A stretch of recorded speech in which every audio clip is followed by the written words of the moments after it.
Alinsunod sa kampanya ni Pangulong Ferdinand R. Marcos Jr. para sa food security, naging mabilis sa ilang kadiwa store sa bansa ang mga ibinebentang murang gulay at prutas na direktang inaangkat mula sa mga probinsya. Ang sentro ng balita mula kay Vel Custodio.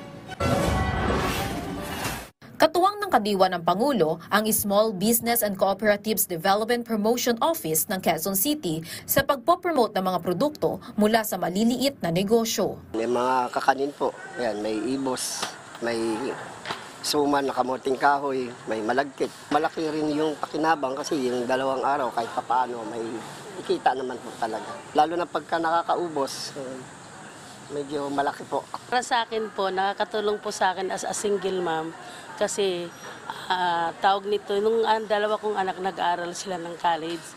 At syempre, hindi mawawala ang mga sariwang prutas at gulay ng kadiwa ng Pangulo. Mabibili ang kalabasa ng 80 pesos kada kilo. Ang dahon ng kalabasa ay 20 pesos kada tali. Ang carrots ay 10 to 15 pesos kada piraso. Ang patola ay 60 pesos kada kilo.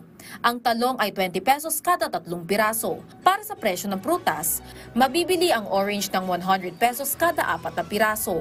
Ang melon ay 70 pesos kada piraso. Ang langka ay 100 pesos kada kilo. Ang latundan ay 50 pesos kada kilo. At ang Baguio strawberry ay 100 pesos kada pack. Direkta itong inaangkat mula sa mga sakahan sa iba't ibang probinsya, kaya mas murang mabibili ang mga produkto sa kadiwa. Samantala, mura ring mabibili ang mangga sa Balintawak Market.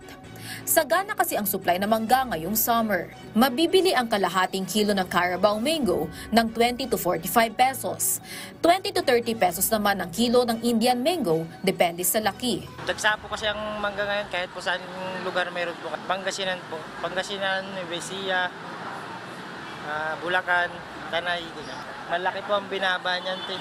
Mga bumaba po yan mga kalahati po.